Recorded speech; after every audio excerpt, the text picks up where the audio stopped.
You think Ewan is pulling off best acting in any Star Wars? I say yes, hands down. Tie for second is Daisy and Adam. You guys got 1 and 2.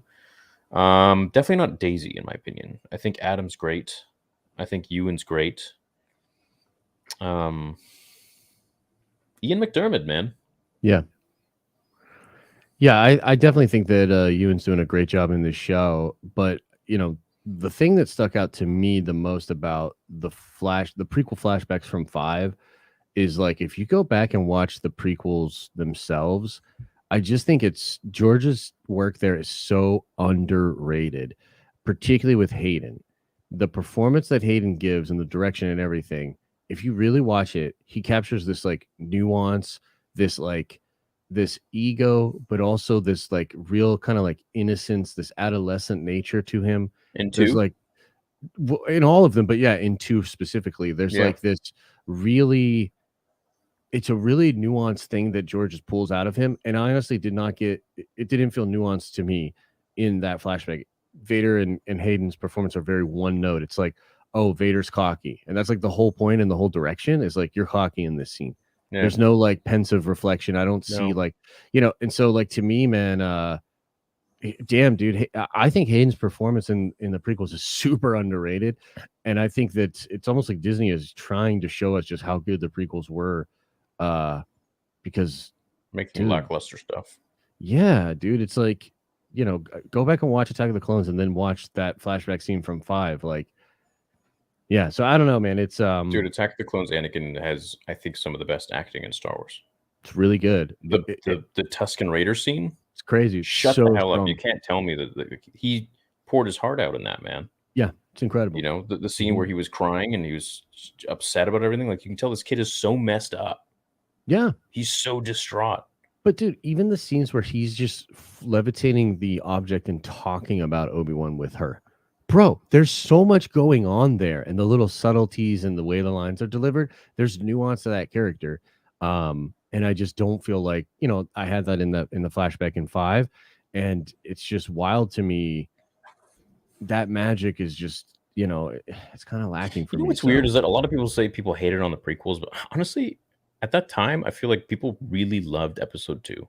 Well, they loved it a lot more than really 1. loved Episode 3. Yeah. Yeah, well, one people weren't really too happy about, but Episode 2, people were going ape shit. Yeah. Episode 3, people were like just losing their freaking minds. They were like, "Holy shit, this is Star Wars! Like, this is amazing."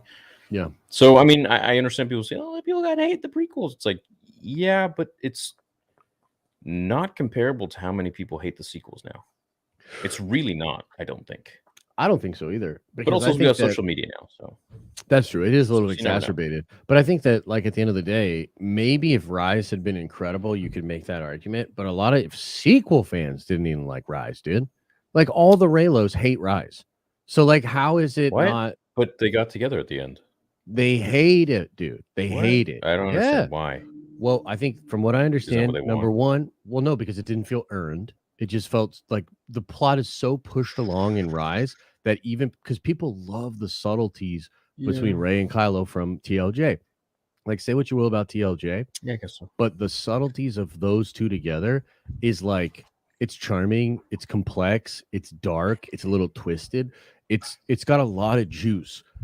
In Rise, it is literally like, when I meet you again, you will turn to the dark side. It's like a parody. It doesn't even feel real. So it's really unearned. And then he dies, dude. He dies. So they wanted like a happy ending and they wanted like something with them together. He dies and Rey just saves the day. So even a lot of those people felt like it was hollow. I think I don't think it's really the same as the prequels, man. I think a lot more people don't like those movies. No. And I think Attack of the Clones is easily one of my top, definitely my top 5. But it's way up there, man. It's a good. Did you freeze? No, you're good. No. It was a good movie. I really enjoyed it. It furthers furthers the plot of so many of the Jedi, starts the Clone Wars, of Anakin's arc. It's just, what the hell is wrong with it? Anakin is acting Hayden's acting the way he's supposed to act. He's supposed to be dark and moody. He's supposed to be whiny. This is the whole point. Yeah. Yeah. There's still a lot of stuff that I don't like in there, but I will say that sure, there's just, I'm learning more and more of appreciation. Like really, the way that Disney is handling a lot of this stuff is just giving me Too much more love crap. and more in of episode an 2. appreciation. Yeah, there's a lot of that for sure. Yeah, But like we get the picture, man. mhm. Like, and then the CGI of like Padme eating the pear and all that. Like, yeah, it's stupid, but Yeah. at the same time, like it doesn't overshadow the actual movie. And there's But it incredible seems stuff. The Dooku stuff is incredible, dude. Dooku and Kenobi's conversation is super underrated. There's some really good Mhm, stuff there. mhm, mhm. People bypass the prequels a lot. Yeah.